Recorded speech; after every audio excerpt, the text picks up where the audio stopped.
Inaalam ko kung sino ang may kinalaman sa pagkamatay ni Pablo.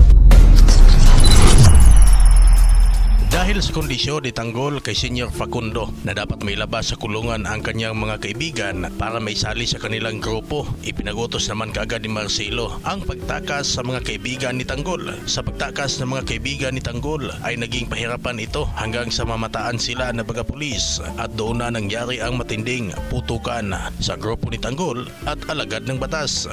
Magtatagumpay ba kaya sila Tanggol sa kanilang plano? Samantala si David naman ay gumawa ng hakbang para makadiskarte ng todo kay Catherine. Kaya naman siya na mismo ang nagpursigi na hanapin kung sino man ang may kinalaman sa pagpaslang kay Pablo hanggang sa makarating siya sa bar ni Boss B at doon na siya nagtanong kung sino si Bubbles, ang huli na kasama ni Pablo at naging dahilan ng gulo nila ni Tanggol. Sa pagtatanong ni David sa nasabing bar ay nakita ito ni Jelly, kaya kumaripas ng takbo si Jelly at agad umuwi sa kanilang bahay at ipinaalam naman ito kay Bubbles tungkol sa nangyari sa bar. Samantala si Olga ay nandoon naman kina Bubbles at wala siyang kaalam-alam at kinunan siya ng mga larawan habang kasama si Samantha o Bubbles. Dahil sa pag-aalala ni Olga sa ibinalita ni Jelly, agad itong nataranta at pilit pinapalayo si Bubbles sa lugar na yon. Subalit nagmatigas si Bubbles kaya tuloy nabanggit ni Olga ang kanyang tunay na pangalan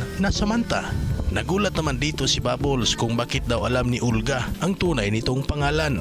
Habang ang mga Montenegro naman ay nag-uusap, si Don Julio at Ramon patuloy pa din na pinaalalahanan ni Don Julio si Ramon na wag mo nang magduda na sila ay tinatraidor ng mga kabalyero dahil hindi pa ito napatunayan ni Don Julio. Ang gusto ni Ramon ay kalabanin na kaagad ang mga kabalyero, ngunit si Don Julio ang pumipigil kay Ramon. Habang sa Quiapo naman tuluyan nang nasakuti si Edwin. Si Edwin di makulangan ang anak ni Namang Marsing dahil kay Roda na siyang nagsuplong sa mga otoridad matapos masundan ni Roda sa iskinita ng Quiapo na gumagawa ng illegal na transaksyon si Edwin. Ito ang mga tagpo sa advance episode ng FPJ's Batang Quiapo. Bago ka pa lang sa ating channel at nagustuhan mo ang ating video, please comment below, palike na din at pasubscribe ng ating channel. Maraming salamat po.